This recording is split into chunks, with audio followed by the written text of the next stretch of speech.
Good morning students. B Ed first year अर्थात B Ed प्रथम वर्ष।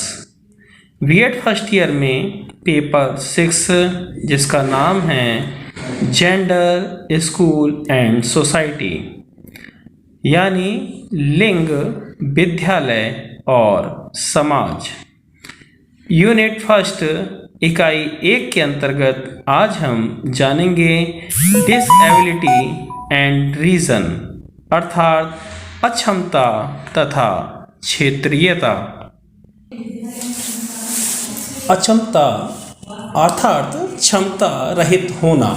अक्षमता के कई कारण हो सकते हैं। सबसे पहले हम ये जानेंगे कि अक्षमता विकलांग बालक से तात्पर्य किसी स्थायी शारीरिक दोष युक्त बालकों से होता है। स्थायी शारीरिक दोष युक्त बालक सामान्य बालकों की सामान्य प्रक्रिया में भाग लेने से वंचित हो जाते हैं, जैसे अपंग बालक, अंधे बालक, गूंगे बालक, बहरे बालक, वाणी दोष से युक्त बालक, मानसिक रूप से अस्वस्थ बालक भी विकलांग या अक्षमता बालकों की श्रेणी में आते हैं। अक्षमता बालकों में शारीरिक और मानसिक रूप से विकलांग बालक आते हैं जो किसी प्रकार से सामान्य नहीं होते हैं, बल्कि इनके पीछे उनके विकासगत कारण शामिल होते हैं जो उनको वंशानुगत रूप से अधिक मिलते हैं। लेकिन शारीरिक और मानसिक विकलांगताओं को दुर्घटनाएं, दोष व अन्य बाह्य कारण भी प्रभावित करते हैं। इसमें जेडी टंड के अनुसार एक परिभाषा है कि वे बालक जो शारीरिक, संवेगात्मक या सामाजिक विशेषताओं में सामान्य बालकों से इतने पृथक हैं कि उनकी क्षमताओं के अधिकतम विकास के लिए विशिष्ट शिक्षा सेवाओं की आवश्यकता होती है। इसमें एक परिभाषा और भी है। सैमुअल ए किर्क के अनुसार वह बालक जो सामान्य बालकों से शारीरिक, बौद्धिक, सामाजिक व संवेगात्मक विशेषताओं से भिन्न होते हैं और गुणों को अधिकतम सीमा तक विकसित करने की विशेष कक्षा का प्रबंध करना पड़ता है। अर्थात शारीरिक रूप से अक्षम बालकों के बारे में, इनके अक्षमताओं के प्रकार के बारे में अब हम जानेंगे कि काइंड्स ऑफ डिसएबिलिटी, अक्षमता के प्रकार। अक्षमता के प्रकार को हम इस चार्ट के द्वारा बहुत अच्छी तरीके से समझ सकते हैं। अक्षमता के जो प्रकार हैं, काइंड्स ऑफ डिसएबिलिटी, वो 4 प्रकार के बताए गए हैं। नंबर 1 है आपका चार्ट के अंतर दिखाया गया है फिजिकल डिसएबिलिटी अर्थात शारीरिक अक्षमता। दूसरा है आपका मेंटल डिसएबिलिटी अर्थात मानसिक अक्षमता। तीसरी है आपकी सोशल डिसएबिलिटी, सामाजिक अक्षमता। और 4th नंबर है आपका सिम्प्टोमेटिक डिसएबिलिटी, लाक्षणिक अक्षमताएं। सबसे पहले हम जानेंगे शारीरिक अक्षमता। शारीरिक अक्षमता भी कई कारणों से उत्पन्न होती है। कुछ लोगों में ये अक्षमता आनुवांशिक तो कुछ में जन्म के पश्चात तथा कुछ में मानसिक और सामाजिक कारकों के फलस्वरूप आ जाती है। शारीरिक रूप से अक्षम व्यक्ति गूंगे, बहरे, अंधे, लंगड़े अर्थात डम, डीफ, ब्लाइंड एंड लैम होते हैं। शारीरिक रूप से इस प्रकार के अक्षम व्यक्तियों को विकलांगों, हैंडीकैप्टेड की श्रेणी में रखा जाता है। शारीरिक विकलांगता से अभिप्राय यह है कि वह विकलांगता है जो शारीरिक रूप से हो, अर्थात कोई व्यक्ति देखने, बोलने, सुनने या चलने में कठिनाई का सामना करता है तो उसको हम लोग 4 भागों में बांटते हैं। सबसे पहले हम इसमें दृष्टि विकलांगता, विजुअल डिसएबिलिटी। दृष्टि विकलांगता क्या होती है? जन्म से ही कुछ बच्चे ऐसे होते हैं जिनकी आंखें नहीं होती हैं या फिर होती हैं तो उनमें रोशनी नहीं होती है। कुछ बच्चों की आंखों की रोशनी जन्म के पश्चात दुर्घटना, चोट, बीमारी आदि के कारण पूर्ण या आंशिक रूप से चली जाती है। इस प्रकार के बच्चे स्वयं इधर उधर नहीं जा सकते हैं, उन्हें किसी प्रकार के सहारे की आवश्यकता होती है। इस प्रकार के बालक दृष्टि असमर्थ बालक कहलाते हैं। दृष्टि विकलांगता के बाद, विजुअल डिसेबिलिटी के बाद, अब हम जानेंगे स्पीच डिसेबिलिटी, वाणी विकलांगता। वाणी अपने विचारों को दूसरों तक पहुंचाने का सबसे उत्तम साधन है। हम अपनी वाणी के द्वारा दूसरों को प्रभावित कर सकते हैं। अगर बोलने वाले में कोई दोष है, अर्थात वह रुक रुक कर बोलता है या हकला हकला कर बोलता है, या उसमें कोई उच्चारण संबंधी दोष है, तो वह वाणी असमर्थ है, अर्थात उसमें बोलने संबंधी दोष है। वाणी दोष जन्म से या जन्म के पश्चात दुर्घटना, चोट, बीमारी आदि के कारण भी हो सकती है। इसी क्रम में स्पीच डिसेबिलिटी, वाणी विकलांगता के बाद अब हम जानेंगे हियरिंग डिसेबिलिटी, श्रवण विकलांगता। श्रवण विकलांगता से तात्पर्य है कान एक महत्वपूर्ण ज्ञानेंद्रिय है। आँखों के पश्चात हम सुनकर संसार का ज्ञान प्राप्त कर सकते हैं। अगर किसी को सुनाई नहीं देता है या कम सुनाई देता है या फिर स्पष्ट नहीं सुनाई देता है, तो उसके सुनने में दोष है। इसका मतलब यह हुआ कि वह सामान्य आवाज़ सुनने में असमर्थ है। इसे हम श्रवण विकलांगता कहते हैं। श्रवण विकलांगता जन्म या जन्म के पश्चात दुर्घटना, चोट या बीमारी के कारण हो सकती है। अगला पॉइंट इसी में आता है शारीरिक बाधिता, फिजिकल डिसेबिलिटी। शारीरिक बाधिता क्या है? कुछ बच्चे शारीरिक रूप से इस योग्य नहीं होते हैं कि वे अकेले स्कूल जा सकें। उन्हें स्कूल जाने के लिए किसी न किसी सहारे की आवश्यकता होती है।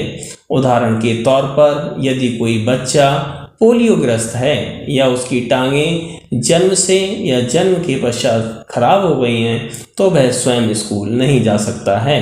उसे स्कूल जाने के लिए किसी न किसी के सहारे की आवश्यकता होती है। इस प्रकार के बच्चे शारीरिक रूप से असमर्थ बच्चे कहलाते हैं। शारीरिक विकलांगता उनके दैनिक जीवन को भी प्रभावित करती है। अब हम इसका सेकंड पॉइंट है, उसमें हम जानेंगे मेंटल डिसेबिलिटी। मेंटल डिसेबिलिटी का मतलब है मानसिक विकलांगता। मानसिक अक्षमता का ज्ञान बुद्धि परीक्षण के आधार पर किया जा सकता है। बुद्धि लब्धि यानी कि आपका IQ के आधार पर ज्ञात किया जा सकता है कि मानसिक अक्षमता का सामान्य से कम अर्थात 75, 50, 70, 20 से 0 उपलब्धि वाले व्यक्ति मानसिक रूप से अक्षम और पिछड़े बालक की श्रेणी में आते हैं। इन्हें मोटी बुद्धि या मूर्ख या जड़ बुद्धि भी कहा जा सकता है। समाज में सभी प्रकार के बालक होते हैं। कुछ सामान्य होते हैं, कुछ सामान्य से कम तथा कुछ सामान्य से अधिक बुद्धि के होते हैं। मानसिक रूप से असमर्थ बच्चों को 2 श्रेणियों में बांटा जा सकता है। एक आपका आता है अधिगम असमर्थ, लर्निंग डिसेबल्ड, और दूसरा आता है आपका मंद बुद्धि, मेंटली रिटार्डेड। इन 2 के बारे में हम जानते हैं। लर्निंग डिसेबल्ड यानी कि अधिगम असमर्थ बालक, देखने में इस श्रेणी के बालक सामान्य नजर आते हैं, लेकिन वह समझने, पढ़ने, लिखने में असमर्थ होते हैं। जीवन के प्रत्येक क्षेत्र में ऐसे बालक सामान्य बालकों से पीछे होते हैं। इस प्रकार के बालकों को अधिगम असमर्थ बालक कहा जाता है। साथ ही इसके बाद हम जानेंगे मेंटली रिटार्डेड अर्थात मंद बुद्धि बालक। मंद बुद्धि बालक कौन से होते हैं? इस श्रेणी में वे बालक आते हैं जिनकी बुद्धि लब्धि सामान्य बालकों से कम होती है, यानी उनकी बुद्धि लब्धि 90 से कम होती है। इस प्रकार के बालकों को मानसिक विकलांग, मेंटली हैंडीकैप्टेड, या मानसिक मंदन, मेंटली रिटार्डेड, या फिर मानसिक चुनौती, मेंटली चैलेंज्ड भी कहते हैं। अगला बिंदु हमारा आता है थर्ड पॉइंट, सोशल डिसेबिलिटी, सामाजिक अक्षमता। बालक के आंतरिक या मानसिक असंतुलन मेंटल डिसऑर्डर के कारण चिंतन एवं अभिरुचि विषय असमानता हो तो इसे लाक्षणिक अक्षमता की श्रेणी में रखा जाता है। क्योंकि मनुष्य एक सामाजिक प्राणी है और वह समाज में रहकर ही उसकी आवश्यकताओं की पूरी कर सकता है, साथ ही वह समाज में चलना, बैठना, अपना व्यवहार करना, अपने दैनिक कार्यों का संपादन करना इत्यादि सीखता है। परंतु कभी कभी ऐसा भी होता है कि बालक का स्वभाव सामाजिक वातावरण के समायोजन स्थापित नहीं कर पाता है, तो ऐसी स्थिति में बालक के व्यवहार में असामान्यता आ जाती है। इस स्थिति में बालक असंतोष और भग्नाशा यानी कि फ्रस्ट्रेशन का शिकार हो जाता है। उसमें सामाजिक व्यवस्था के प्रति विद्रोह का भाव पनपने लगता है और वह आपराधिक कार्यों में भी संलिप्त हो जाता है। परिस्थिति उसकी निर्धनता के आधार पर भी हो सकती है कि वो बहुत ज़्यादा गरीब है, उसकी समझ में नहीं आ रहा है कि वो अपनी गरीबी को किस प्रकार से मिटाए, उसे बहुत ज़्यादा दिक्कत और परेशानी का सामना करना पड़ता है। दूसरा आपका आता है अज्ञानता, उसे जानकारी ही नहीं है, उसे ये जानकारी ही नहीं है कि मैं किस प्रकार से इसको समानता में ला सकूं।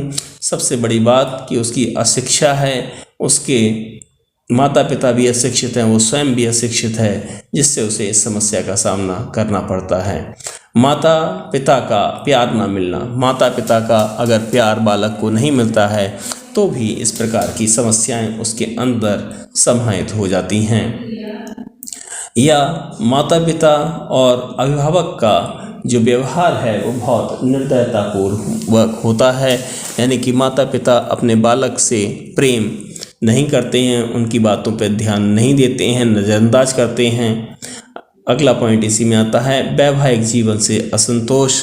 जो उसका वैवाहिक जीवन है उस वैवाहिक जीवन में वह संतुष्ट नहीं है, उसके परिवार में कलेश होता रहता है, झगड़ा होता रहता है, जिससे उसका जीवन अस्त व्यस्त हो गया है। अगला पॉइंट इच्छा अनुरूप फल का ना मिलना। ये इच्छा अनुरूप से मतलब ये है कि इसमें बालक को या व्यक्ति जो है उसे अपना जो मेहनत कर रहा है और उसे अपनी इच्छा के अनुसार अगर उसे वो फल प्राप्त नहीं होता है, जो वो कर्म कर रहा है उससे भी अक्षमता के प्रकारों में ये भी एक आता है। आज हमने जाना अक्षमता तथा क्षेत्रीयता से तात्पर्य और अक्षमता के प्रकार। Thanks for watching. धन्यवाद।